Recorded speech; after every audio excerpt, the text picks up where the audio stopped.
सुबह 10 बजे से लेकर 11 बजे के बीच में उपस्थित हूँ आप सबके सामने। बाद में कुंडली विश्लेषण। पहले मैं आप लोगों को मनुस्मृति की चौथी बात बता देता हूँ। मनुस्मृति की चौथी बात है, आदि गुरु ब्रह्मा जी के संकल्प के द्वारा भगवान मनु का जन्म होता है, मनु का अवतार होता है, या फिर ये कह सकते हैं कि साक्षात भगवान नारायण ने ही अपने आप को मनु के रूप में अवतरित किया था। इनका नाम मनु इसलिए पड़ा था क्योंकि ये समस्त शास्त्रों के मर्मज्ञ थे। इन्होंने वेदों का मनन किया था। मनु के बारे में मैंने कल क्या बताई थी? सकल वेदार्थादि मननात् सा मनु। और इन्हें भगवान भी कहा गया है। क्यों? क्योंकि इन्होंने समस्त भोग और ऐश्वर्यों का भोग किया है। भगवान किसे कहते हैं? सवाल उठता है, भगवान कौन है? तो भगवान के बारे में बात कहेगी, उनका अन्वय ऐसे है, भगो अस्ति यस्य स भगवान। जिसने समस्त प्रकार के भोग और ऐश्वर्यों का भोग किया है, जो समस्त प्रकार के श्री का संपन्न हो, जिसके पास किसी चीज की कमी ना हो, वही भगवान है। आप और मैं कभी भगवान नहीं हो सकते, क्योंकि हमारे पास कभी भी, वस्तुतः प्रत्येक व्यक्ति के पास, थोड़ी सी बात विषयांतर करके आपको एक बड़ी अच्छी बात बताऊं, दुनिया का प्रत्येक व्यक्ति कुछ न कुछ अवश्य जानता है, पर दुनिया का एक व्यक्ति ऐसा नहीं है जो ये कह सके कि मैं सब कुछ जानता हूं। अगर आप निकलते हैं अपने आप को कि मुझे जानना है, तो आप बहुत सारी चीजें जान सकते हैं। पर अगर आप ये जान करके बैठे हैं या सोच करके बैठे हैं, नहीं मुझे कुछ नहीं जानना है, मैं सब कुछ जानता हूं, आप वस्तुतः कुछ भी जान नहीं पाएंगे। और इसे एक और भी अच्छी बात यह है कि आप हर समय जब संपूर्णतया आपको कुछ भी जानने की इच्छा नहीं होती, तो सिर्फ आप दो चीजों पे ध्यान देते हैं, या तो प्रवृत्ति मूलक हो जाते हैं या तो निवृत्ति मूलक हो जाते हैं। निवृत्ति मूलक होने से आपको आपके लक्ष्य का ध्यान दिखने लगता है, लक्ष्य का ध्यान आता है, और प्रवृत्ति मूलक होने से आप लक्ष्य से भटक जाते हैं। प्रवृत्ति मतलब संसार में समाना, निवृत्ति मतलब संसार से हट जाना। आजकल मैं जब इंटरनेट पे होता हूं, आप लोगों को बात बताऊं, तो तरह तरह के ऐड आते हैं, ये मैंने इतना घर लिया, इतनी गाड़ी खरीदी, ये किया, वो किया। ऐसा लगता है जैसे सफल होने का अर्थ सिर्फ यही बचा हुआ है और कुछ नहीं है। शुरू करते हैं आज का कार्यक्रम। कहीं नहीं जाना है, बिल्कुल बन के रहिएगा।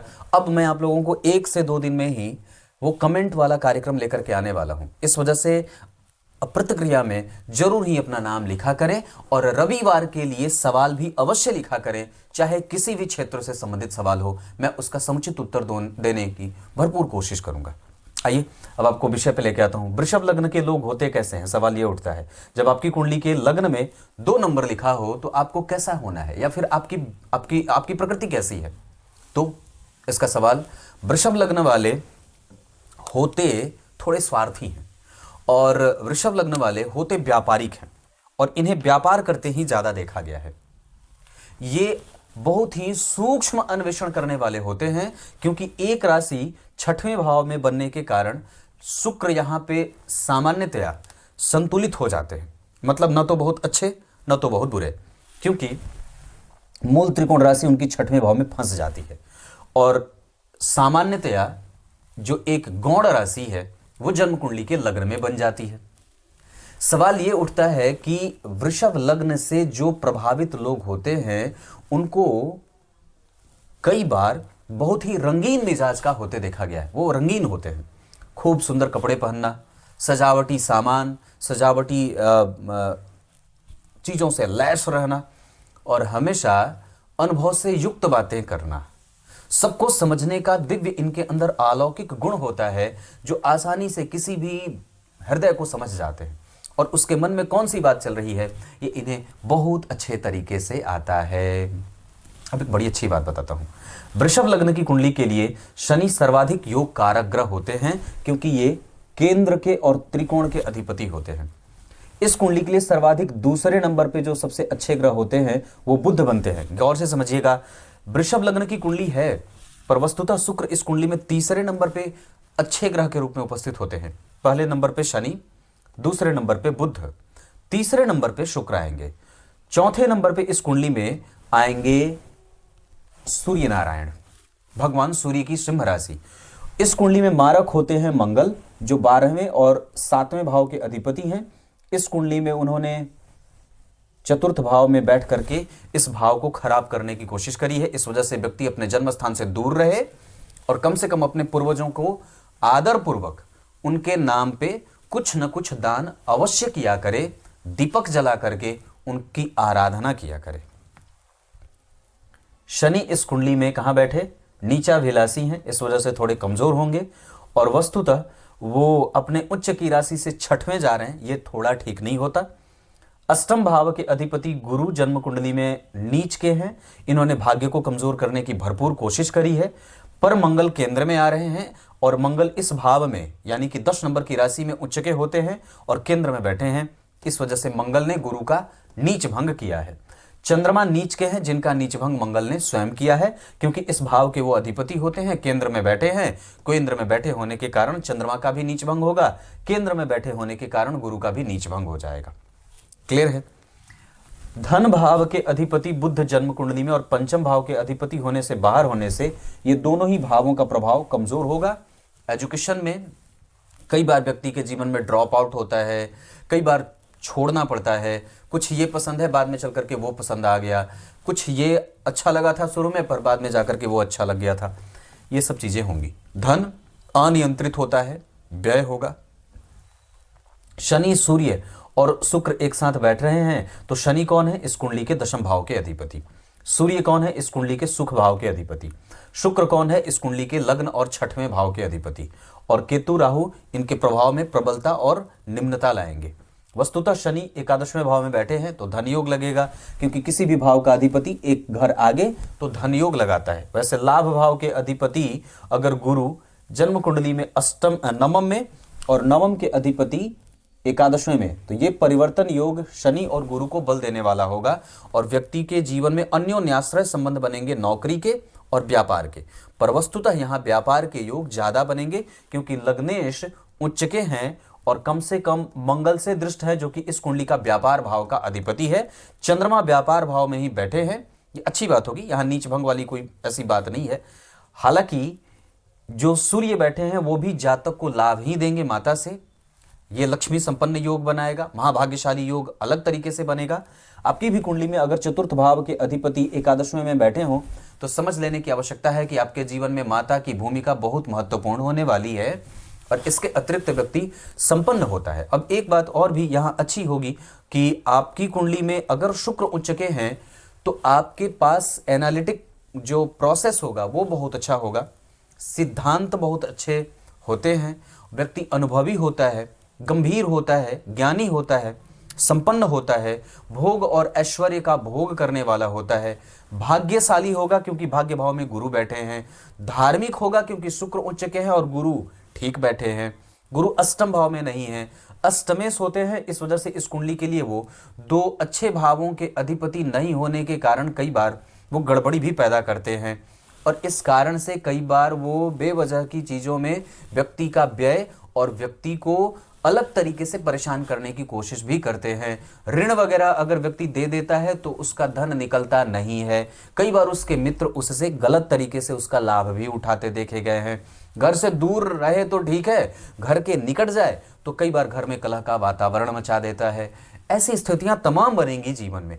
पर वस्तुतः नेचर के हिसाब से लग्न के अधिपति एकादशवें भाव में उच्च के होकर के बैठे हैं सुख भाव के अधिपति के साथ। आपकी कुंडली में ग्रह कहां बैठा है और किस भाव के अधिपति के साथ बैठा है, अगर इनके भाव और इन भावों के अधिपतियों का संबंध बहुत अच्छा, जैसे सूर्य और शुक्र दो ऐसे ग्रह हैं जो प्राय एक साथ बैठते हैं तो कई बार वो कंफ्यूजन में चले जाते हैं। और दरअसल सूर्य देवता सूर्य नारायण ये कहते हैं कि पराक्रमी बनो, अपने जिद के बल पे अपने समस्त इच्छा और आकांक्षाओं की पूर्ति करो, पर उसी ऊर्जा के द्वारा जो इकट्ठा किया हुआ धन है वो शुक्र खर्च करने लगते हैं, भोगी बना देते हैं।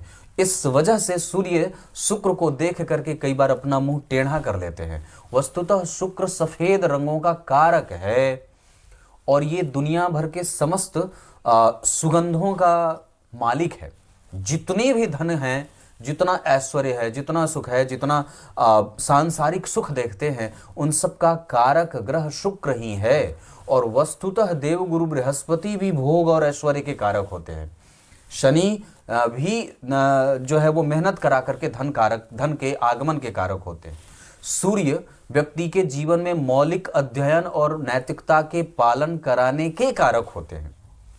व्यक्ति अगर उनकी कुंडली में ऐसे कमजोरी बने तो ये चीजें गड़बड़ होती हैं। तो वस्तुतः आपकी कुंडली में यहां पे थोड़ा सा कंफ्यूजन बनेगा। इन तीनों का ही प्रभाव आपके कई बार, चूंकि शुक्र की यहां पे नीच दृष्टि पड़ेगी, सूर्य की क्रूर दृष्टि पड़ेगी, और शनि यहां पे देख रहे हैं तो राहु शनि का तो प्रभाव है, तो पाप ग्रहों का प्रभाव पड़ेगा। इस कारण से कई बार, हालांकि एक बहुत अच्छी बात यह है कि इस भाव को गुरु भी देख रहे हैं, इस भाव पे सूर्य भी देख रहे हैं, शनि भी देख रहे हैं, शुक्र भी देख रहे हैं, राहु केतु भी देख रहे हैं, चतुर्थ का अधिपति भी देख रहा है, तो केंद्र का अधिपति त्रिकोण को देख रहा है, त्रिकोण का अष्टम का अधिपति और पंचम को देख रहे हैं। इन सभी कारणों से व्यक्ति की कुंडली में जो सबसे प्रक्षेपित और सबसे प्रभावित भाव बनेगा वो जन्म कुंडली का 5वां बनेगा। इसका अर्थ कि व्यक्ति यश, कीर्ति, मान, सम्मान, पद, प्रतिष्ठा, एजुकेशन और धन के संपत्ति का लाभ, पिता के संपत्ति का लाभ, कुटुंबजनों का सुख, मेंटल पीस, क्रिएटिविटी, जो भी वो प्राप्त करना चाहता है मेहनत करने के बाद, अब ये जीवन के जो ऐसे क्षेत्र होंगे वो बड़े ही आंदोलित होंगे। मतलब आपके मेहनत के बाद का परिणाम आपको कई बार संशय में डालेगा। आपके प्रेम जो आप देंगे और उधर से जो मिलेगा उसमें आप संपूर्णतया विश्वसनीयता नहीं रख पाएंगे। हाँ, मुझे मिलेगा ही मिलेगा। ये भाव जो है वो कंफ्यूजन में चला जाता है, क्योंकि बहुत सारे ग्रहों के प्रभाव से वो भाव कई तरह के आकर्षण और प्रतिकर्षण के जवाब में उलझा हुआ है। किसको दूं, किसको ना दूं? क्योंकि जरा विचार करिए, अष्टमेश जहां बैठते हैं और जहां देखते हैं उसको प्रभावित करते हैं। जो भी ग्रह अगर नीच की दृष्टि देखेगा उसको प्रभावित करेगा। क्रूर ग्रह अगर देखेंगे तो परेशानी करेंगे, पाप ग्रह अगर देखेंगे तो परेशानी करेंगे। पर इसके अतिरिक्त ज्योतिष का जो मूलभूत सिद्धांत है वो भगवान ये कहता है कि अगर एक अच्छे भाव का अधिपति अच्छे भाव को देखेगा तो निश्चित रूप से उसकी अच्छाई बढ़ा देगा। तो शनि इस कुंडली के अच्छे भाव के अधिपति हैं, लाभ में बैठे हैं और पंचम भाव को देख रहे हैं।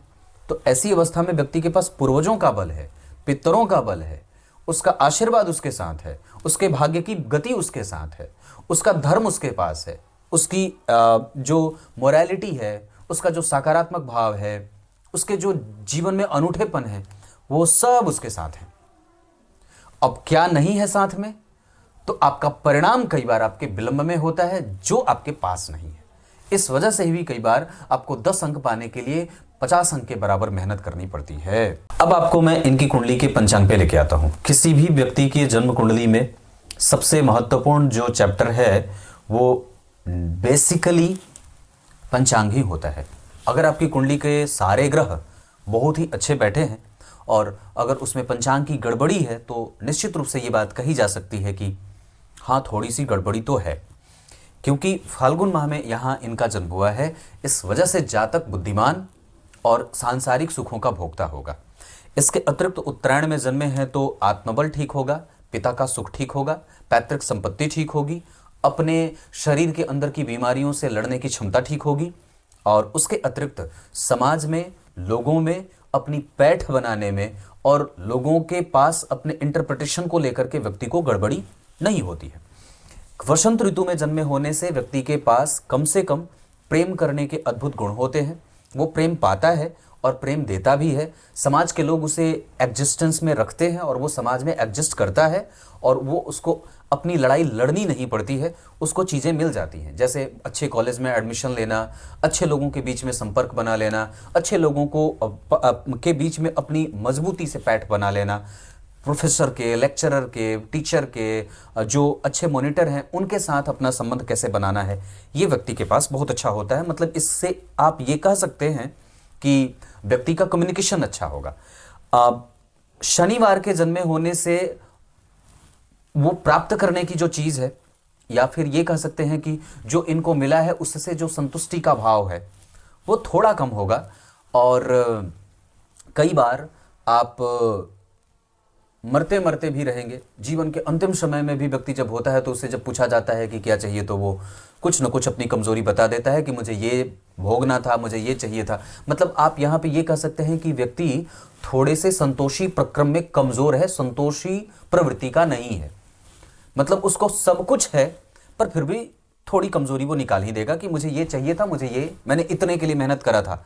तो ये एक अच्छी बात भी है प्रोग्रेस के दृष्टिकोण से देखें तो, आपके आगे बढ़ने के दृष्टिकोण को लेकर के।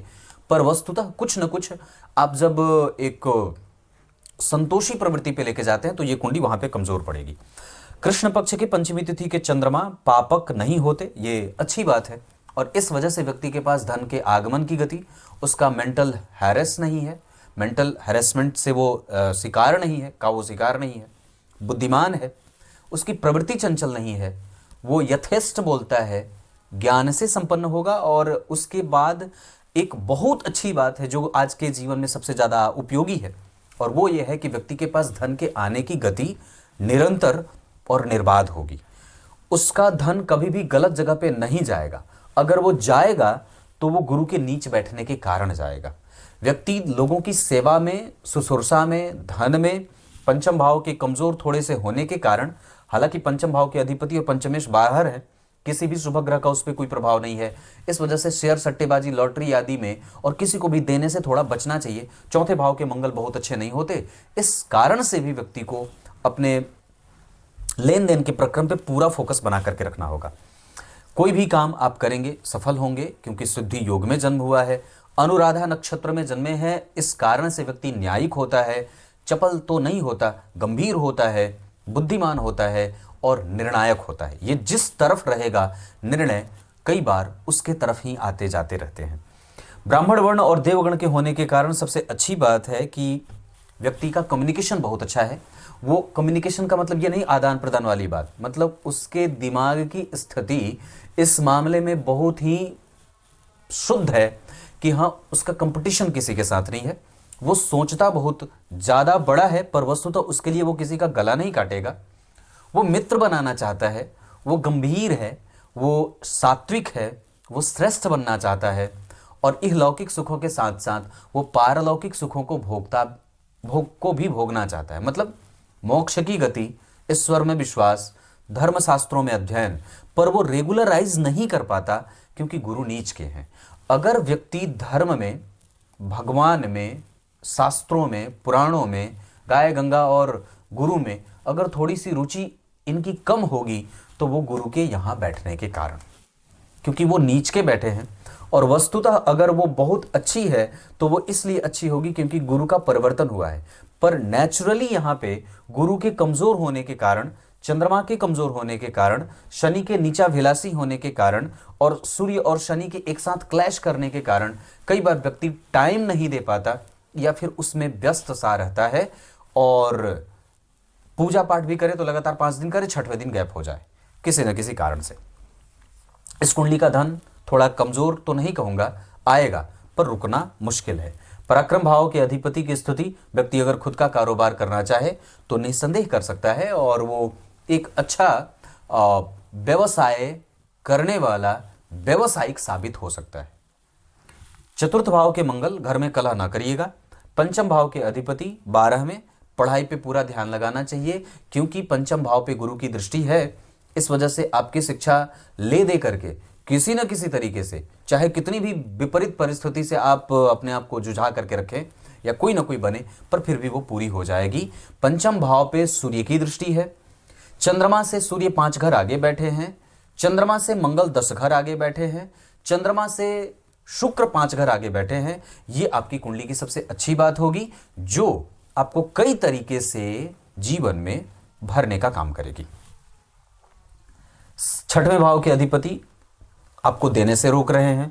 हालांकि ये भी कई बार आपकी कुंडली में, जैसे 6वें भाव के अधिपति शुक्र ने 5वें भाव को देख लिया और अष्टम भाव के अधिपति गुरु ने 5वें भाव को देख लिया और पंचम भाव के अधिपति चले गए बाहर, उन पे किसी भी शुभ ग्रह का कोई प्रभाव नहीं रहा और 5वें भाव पे सबसे ज्यादा ग्रह का प्रभाव वो मैंने बताया।